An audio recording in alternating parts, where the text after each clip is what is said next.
अस्सलाम वालेकुम, doctor Saima here, incharge admissions university of Karachi.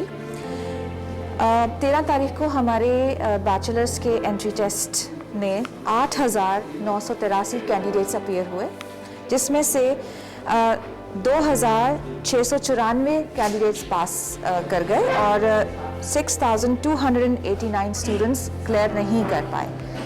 University हमेशा अलाउ करती है स्टूडेंट्स को, कैंडिडेट्स को, कि वो क्लेम कर सकते हैं कि अगर वो सेटिस्फाइड नहीं हैं अपने रिजल्ट से।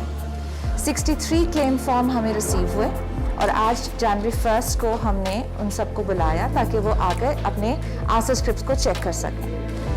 कैंडिडेट्स अपने पेरेंट्स के साथ आज आए और बहुत डिटेल में अपनी असेसमेंट को देखा है और एक भी क्लेम वैलिड नहीं आ सका।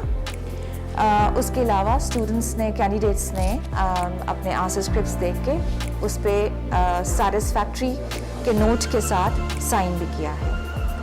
तो ये चीज़ वाज़ेह करती है कि कराची यूनिवर्सिटी का जो हमारा एंट्री टेस्ट सिस्टम है वो बहुत ट्रांसपेरेंट है और डिजिटाइज होने की वजह से उसमें एनॉमलीज होने का चांस और कम हो जाता है।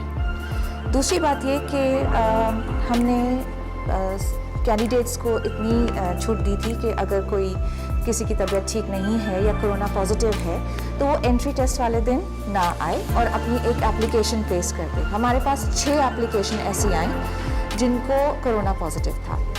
उन स्टूडेंट्स को भी हमने आज जनवरी 1 को दोबारा से बुला के और उनकी नेगेटिव रिपोर्ट के साथ उनको टेस्ट में अपीयर होने की इजाज़त दी।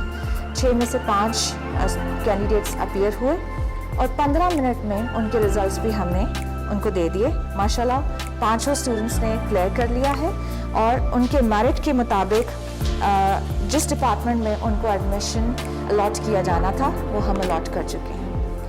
तो मेरे ख्याल में इस वक्त तक जितना काम हमारी टीम ने, एडमिशन्स की टीम ने और यूनिवर्सिटी ऑफ कराची की टीम ने किया है वो बहुत ट्रांसपेरेंट, बहुत मेहनत के साथ, दिन रात की तगदाओं के साथ बहुत अच्छा चल रहा है।